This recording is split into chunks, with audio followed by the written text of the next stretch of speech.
जगदेव, कल लड़के मिली थी, उसको पटाए कि नहीं? अरे छोड़ो ना यार, क्या पटाना है सटाना है, अब सबको हटाना है, जो अच्छी मिलेगी उसको पटाना है। अच्छा। Hey you idiot! Please side your scooter. अंग्रेजी देखा, हमारी स्कूटर है, भैंस के गोबर ना जे खादर पर फेंक दी। Crazy people. बाबू, तोरा ला सही लड़के बिया, धा के झूल जो।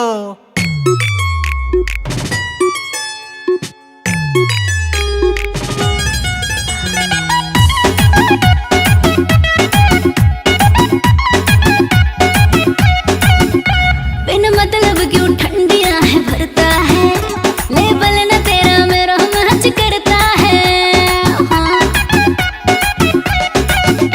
बिन मतलब क्यों ठंडियां है भरता है, लेबल न तेरा मेरा मैच करता है। मेरी ऑडी के आगे से तेरी स्कूटर हटा ले, समझा? हाँ निकल भी। ओ मेरी जान कहीं ना मानी, अपने दिल में बसा ले, हस्बैंड बना ले, नी मैनू पटा ले, हस्बैंड बना ले, नी मैनू पटा ले। आई दादा, आई दादा।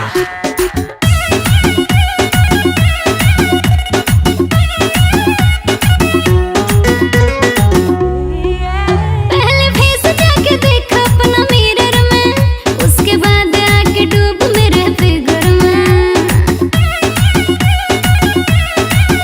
पहले फेस जाके देख अपना मिरर में, उसके बाद आके डूब मेरे फिगर में। मीठी मीठी गल तेरी कमाल कर गई, तो लाइन बीच सौ सौ सवाल कर गई। चुपचाप निकल गाँव का तू टिकट कटा ले।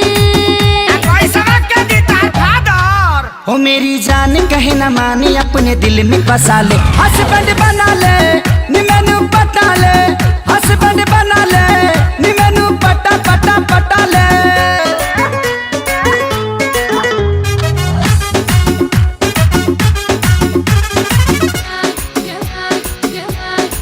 तू मैनू जानदानी मर जानी है रे, सुन सारी बात मेरी साफ साफ बेबे, फालतू का मेरे पीछे होना क्रेजी। मेरी सुबह भी क्लब से, शाम भी क्लब से, तू सोच लेना मैनू की लेना देना लब से। जानता हूँ मैं सब जानता हूँ, पैसे वाली तू, गाड़ी वाली तू, रंग में रहती है, मैं भी देहाती देसी गवाटी, बोल क्या कहती है।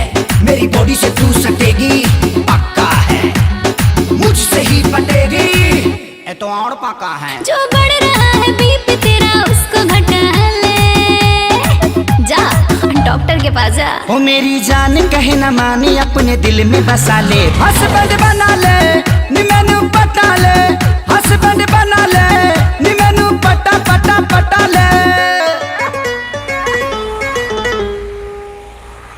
हस्बैंड बना ले। बाबू जगदेव, बहरी आजो, चल भैंस दूना है।